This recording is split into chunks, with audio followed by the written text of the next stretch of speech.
আসসালামু আলাইকুম। আশা করি সবাই ভালো আছেন। আপনাদের আমি ভালো আছি ইনশাআল্লাহ। সো আজকে যে টপিক নিয়ে কথা বলবো সেটা হলো ব্যবসার মূলধন কি।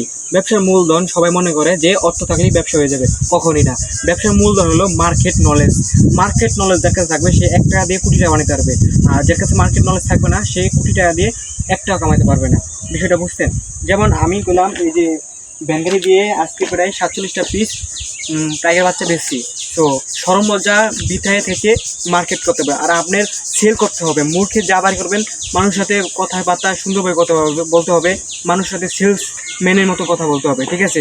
দিন দিন আপনার যখন মার্কেটিং বড় হবে, সেলস যত বড় হবে তত ব্যবসা বড় হবে। বিষয়টা বুঝছেন? ইনশাআল্লাহ এভাবে কাজ করেন, দেখবেন ব্যবসা সাকসেস হবে। আল্লাহ হাফেজ।